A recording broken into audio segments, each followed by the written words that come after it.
Bottom of the deck ಬಂದಿರುವಂತಹದ್ದು empress card ಬಂದಿದೆ. So empress card ಏನನ್ನು ರೆಪ್ರೆಸೆಂಟ್ ಮಾಡುತ್ತೆ? ಕೆಲವೊಂದು ರೀತಿಯ ನಿಮ್ಮ ಲವ್ ಲೈಫಿನ ವಿಚಾರದಲ್ಲಿ ಶಾಂತವಾಗಿರ್ಬೇಕು, ಸಮಾಧಾನವಾಗಿರ್ಬೇಕು, ಒಂದು ಪ್ರೀತಿ ಇರಬೇಕು ಅನ್ನುವಂತಹದ್ದು, ಮತ್ತೆ ಒಂದು ಸ್ಟೇಬಲ್ ಆಗಿರ್ಬೇಕು ಅನ್ನುವಂತಹ ರೀತಿಯಲ್ಲಿ ನೀವು ಆಲೋಚನೆಯನ್ನು ಮಾಡ್ತಾ ಇರುವಂತಹದ್ದು ಬಾಟಮ್ ಆಫ್ ದ ಡೆಕ್ ಅಲ್ಲಿ ರೆಪ್ರೆಸೆಂಟ್ ಆಗ್ತದೆ. ಲೈಫಿನ ವಿಚಾರದಲ್ಲಿ ನೀವು ಪಾಸ್ಟಿನಲ್ಲಿ ಕೆಲವೊಂದು ರೀತಿಯ ಕೆಲವೊಬ್ಬರಿಗೆ ಸೋಲ್ಮೇಟ್ ಕನೆಕ್ಷನ್ ಅನ್ನ ರೆಪ್ರೆಸೆಂಟ್ ಮಾಡ್ತಾ ಇದೆ ಕೆಲವೊಬ್ಬರಿಗೆ. ಓಕೆನಾ? ನಿಮ್ಮ ಪ್ರೀತಿಯಲ್ಲಿ ಒಂದು ರೀತಿಯ ಬಾಂಡೇಜ್ ಇರುವಂತಹದ್ದು ರೆಪ್ರೆಸೆಂಟ್ ಆಗ್ತಾ ಇದೆ. ಹಾರ್ಮೋನಿಗಳು ಇರುವಂತಹದ್ದು ರೆಪ್ರೆಸೆಂಟ್ ಆಗ್ತದೆ ಕೆಲವೊಬ್ಬರಿಗೆ. ಓಕೆನಾ?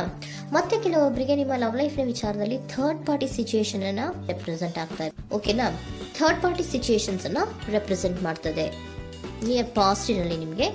ನೆಕ್ಸ್ಟ್ ಕಾರ್ಡ್ ಬಂದಿರುವಂತಹದ್ದು ಪೇಜ್ ಆಫ್ ಸೋರ್ಟ್ಸ್ ಬಂದಿದೆ. ಥರ್ಡ್ ಕಾರ್ಡ್ ಬಂದಿರುವಂತಹದ್ದು ಯಾವುದು? ನಿಮಗೆ ಪೇಜ್ ಆಫ್ ಸೋರ್ಟ್ಸ್ ಬಂದಿದೆ. ಸೊ ಕ್ಯೂರಿಯಾಸಿಟಿ ಇದ್ದಂತಹ, ನಿಮ್ಮ ಲವ್ ಲೈಫಿನ ವಿಚಾರದಲ್ಲಿ ಒಂದು ಕ್ಯೂರಿಯಾಸಿಟಿ ಇದ್ದಂತಹ, ಒಂದು ರೀತಿಯ ಬಾಂಡೇಜ್ ಇದ್ದಂತಹ, ಸ್ವಲ್ಪ ನೀವು ಮಾತಾಡಿರುವಂತಹ ಸಾಧ್ಯತೆಗಳು ರೀಸೆಂಟ್ ಪಾಸ್ಟಿನಲ್ಲಿ ರೆಪ್ರೆಸೆಂಟ್ ಆಗ್ತಾ ಇದೆ.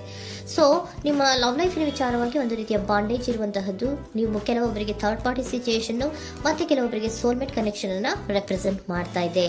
ಮತ್ತೆ ನಿಮ್ಮ ಲವ್ ಲೈಫಿನ ವಿಚಾರದಲ್ಲಿ ನೀವು ಮಾತಾಡಿರುವಂತಹದ್ದು ಕೂಡ ಕೆಲವೊಂದು ರೀತಿಯ ಮಾತುಕತೆಗಳು ಆಡಿರುವಂತಹದ್ದು, ಹೊಸ ಐಡಿಯಾಗಳನ್ನ ಮಾಡಿರುವಂತಹದ್ದು ಇಲ್ಲಿ ರೆಪ್ರೆಸೆಂಟ್ ಆಗ್ತದೆ. ಮೇ ಬಿ ನೀವು ಫ್ರೆಂಡ್ಸ್ಗಳ ಮೂಲಕ ನೀವು ನಿಮ್ಮ ಪರ್ಸನ್ ಭೇಟಿಯಾಗಿರಬಹುದು. ಯಾವುದೋ ಕೆಲವೊಂದು ಫಂಕ್ಷನ್ಗಳಲ್ಲಿ ನೀವು ನಿಮ್ಮ ಪರ್ಸನ್ ಭೇಟಿಯಾಗಿರುವಂತಹ ಸಾಧ್ಯತೆಗಳು ಇದೆ ಅನ್ನೋದನ್ನ ನಿಮ್ಮ ಪಾಸ್ಟ್ನಲ್ಲಿ ರೆಪ್ರೆಸೆಂಟ್ ಮಾಡ್ತಾ ಇದೆ. ನೆಕ್ಸ್ಟ್, ಅಟ್ ಪ್ರೆಸೆಂಟ್ನಲ್ಲಿ ಯಾಕೋ ನಿಮ್ಮ ಲವ್ ಲೈಫಿನ ವಿಚಾರದಲ್ಲಿ ಫೀಲಿಂಗ್ ಲೆಫ್ಟ್ ಔಟ್ ಆಗಿರುವಂತಹ ಸಾಧ್ಯತೆಗಳು ರೆಪ್ರೆಸೆಂಟ್ ಆಗ್ತಾ ಇದೆ. ಅಟ್ ಪ್ರೆಸೆಂಟಿನಲ್ಲಿ ಯಾಕೋ ಕೆಲವೊಂದು ರೀತಿಯ ಚಿಂತೆಗಳಿರುವಂತಹದ್ದು, ವರೀಸ್ಗಳಿರುವಂತಹದ್ದು, ಬೇಜಾರಿನಲ್ಲಿ ನಿಮ್ಮ ಲವ್ ಲೈಫಿನ ವಿಚಾರದಲ್ಲಿ ಇರುವಂತಹದ್ದು ರೆಪ್ರೆಸೆಂಟ್ ಆಗ್ತಾ ಇದೆ.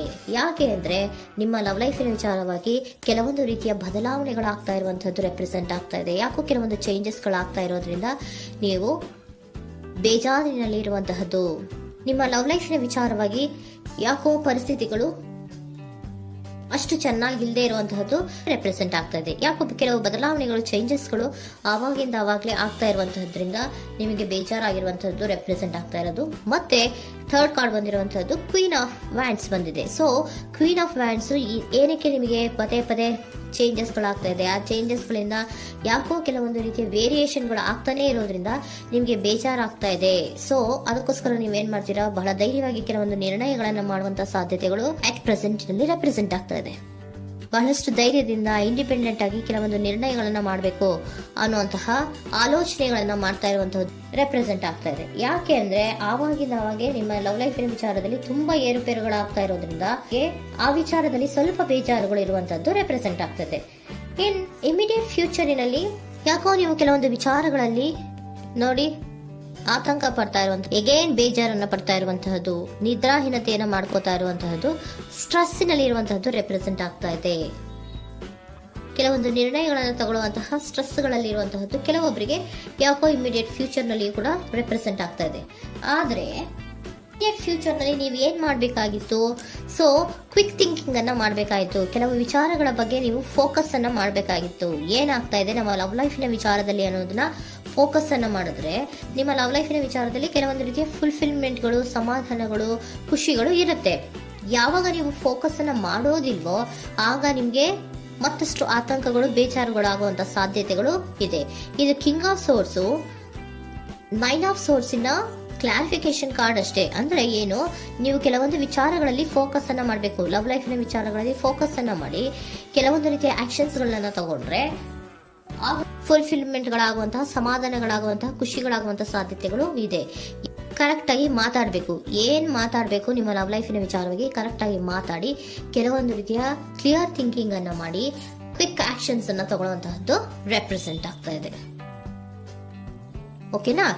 ಇದಿಷ್ಟು ನಿಮ್ಮ ಕಾರ್ಡ್ಸ್ನ ರೀಡಿಂಗು. ನೆಕ್ಸ್ಟ್, ಏಂಜಲ್ ಗೈಡೆನ್ಸ್ ನಿಮ್ಗೆ ಏನ್ ಹೇಳ್ತಾ ಇದ್ದಾರೆ ಅನ್ನೋದನ್ನ ನೋಡೋಣ.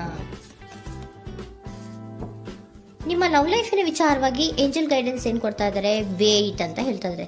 ಸ್ವಲ್ಪ ತಾಳ್ಮೆಯಿಂದ ಇರೋ, ಅವಸರದಲ್ಲಿ ಯಾವ ನಿರ್ಧಾರವನ್ನ ಕೂಡ ಮಾಡಬೇಡ ಅನ್ನೋದನ್ನ ಏಂಜಲ್ ಗೈಡೆನ್ಸ್ ಕೊಡ್ತಾ ಇದ್ದಾರೆ. It's up to you. ಇದು ಎಲ್ಲ ನಿನಗೆ ಬಿಟ್ಟಿರುವಂತಹದ್ದು. ಬೇಗ ಬೇಗ ಕೆಲವೊಂದು ನಿರ್ಧಾರಗಳನ್ನ ಕ್ವಿಕ್ ಥಿಂಕಿಂಗ್ ಅನ್ನ ಮಾಡಿದ್ರು ಕರೆಕ್ಟ್ ಆಗಿ ಕ್ಲಿಯರ್ ಥಿಂಕಿಂಗ್ ಅನ್ನ ಮಾಡಬೇಕು. ಸೊ ಕ್ಲಿಯರ್ ಥಿಂಕಿಂಗ್ ಅನ್ನ ಮಾಡೋದಕ್ಕೆ ಲವ್ ಲೈಫ್ ನ ವಿಚಾರವಾಗಿ ಸ್ವಲ್ಪ ಟೈಮು ಬೇಕಾಗುತ್ತೆ. ಅದಕ್ಕೋಸ್ಕರನೇ ಏಂಜಲ್ ಗೈಡೆನ್ಸ್ ನಿಮ್ಗೆ ಏನ್ ಕೊಡ್ತಾ ಇದ್ದಾರೆ, ಸ್ವಲ್ಪ ವೇಟ್ ಮಾಡಿ. ಇಟ್ಸ್ ಅಪ್ ಟು ಯು, ಇದು ನಿಮ್ಗೆ ಬಿಟ್ಟಿರುವಂತಹದ್ದು. ಪರ್ಫೆಕ್ಟ್ ಟೈಮಿಂಗ್, ಕೆಲವೊಂದು ವಿಚಾರಗಳಿಗೆ ಪರ್ಫೆಕ್ಟ್ ಟೈಮಿಂಗ್ ಅನ್ನೋದು ಅಥವಾ ಡಿವೈನ್ ಟೈಮಿಂಗ್ ಅನ್ನೋದು ಬರಬೇಕು. ಆಗ ಕೆಲವೊಂದು ನಿರ್ಣಯಗಳನ್ನ ಮಾಡಬಹುದು. ಸ್ವಲ್ಪ ನೀವು ಈಗ ಯಾವುದೇ ರೀತಿಯ ಅವಸರದ ನಿರ್ಧಾರಗಳನ್ನು ಮಾಡೋದು ಬೇಡ ಅಂತ ಹೇಳ್ತಾ ಇದ್ದಾರೆ. ಓಕೆ, ಸರೆಂಡರ್ ಕಾರ್ಡ್ ಏನ್ ಹೇಳ್ತಾ ಇದ್ದಾರೆ ಅನ್ನೋದನ್ನ ನೋಡೋಣ. So surrender frustration doesn't open any doors.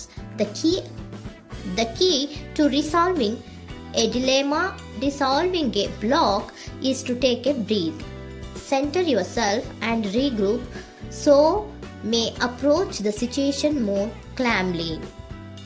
Frustration, ಹತಾಶೆ ಅನ್ನೋದು ಮಾಡ್ಕೋಬೇಡಿ. ಹತಾಶೆ ಮಾಡ್ಕೊಳ್ಳೋದ್ರಿಂದ ನಿಮ್ಗೆ ಯಾವುದೇ ರೀತಿಯ ಹೊಸ ಐಡಿಯಾಗಳು ಬರಲ್ಲ, ಹೊಸ ಥಿಂಕಿಂಗ್ಗಳು ಬರಲ್ಲ, ಕ್ಲಿಯರ್ ಥಿಂಕಿಂಗ್ ಅನ್ನ ಮಾಡಕ್ಕೆ ಸಾಧ್ಯ ಆಗಲ್ಲ. ಸೊ ಅದಕ್ಕೆ ನೀವೇನ್ ಮಾಡ್ಬೇಕು, ಫ್ರಸ್ಟ್ರೇಷನ್ ಅನ್ನ ಬಿಟ್ಬಿಟ್ರೆ ನೀವು ಸಮಾಧಾನವಾಗಿ ಯೋಚನೆ ಮಾಡಿ ಕೆಲವೊಂದು ನಿರ್ಧಾರಗಳನ್ನ ಮಾಡಿ ಅನ್ನೋದನ್ನ ಸರೆಂಡರ್ ಕಾರ್ಡ್ ಕೂಡ ನಿಮ್ಗೆ ಹೇಳ್ತಾ ಇದ್ದಾರೆ. ಸೊ ನಿಮ್ಮ ಲವ್ ಲೈಫಿನ ವಿಚಾರದಲ್ಲಿ ಈಗ ಸ್ವಲ್ಪ ನಿಮಗೆ ಬೇಜಾರುಗಳಿರುವಂತಹದ್ದು, ಕೆಲವೊಂದು ಬದಲಾವಣೆಗಳು, ವೇರಿಯೇಷನ್ಗಳು ಆಗ್ತಾ ಇರುವಂತಹದ್ದು ರೆಪ್ರೆಸೆಂಟ್ ಆಗ್ತಾ ಇದೆ.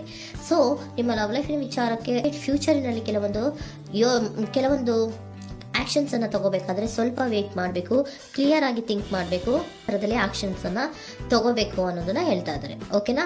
ಆಗ ಮಾತ್ರ ನಿಮ್ಗೆ ನಿಮ್ಮ ಎನರ್ಜಿಯಲ್ಲಿ ಏನ್ ಶಾಂತತೆ ಬರಬೇಕು ಅಂತ ಹೇಳ್ತೀರಲ್ಲ, ಆ ಶಾಂತತೆ ಏನ್ ಬರಬೇಕು, ಲವ್ ಲೈಫಿನ ವಿಚಾರವಾಗಿ ಶಾಂತತೆ ಯಾವಾಗ ಬರುತ್ತೆ ಅಂದ್ರೆ ನೀವು ಕ್ಲಿಯರ್ ಥಿಂಕಿಂಗ್ ಅನ್ನ ಮಾಡಿದಾಗ ಮಾತ್ರ ಬರುವಂತಹದ್ದು ಅನ್ನೋದು ಕಾರ್ಡ್ಸ್ ಗಳಲ್ಲಿ ರೆಪ್ರೆಸೆಂಟ್ ಆಗ್ತದೆ.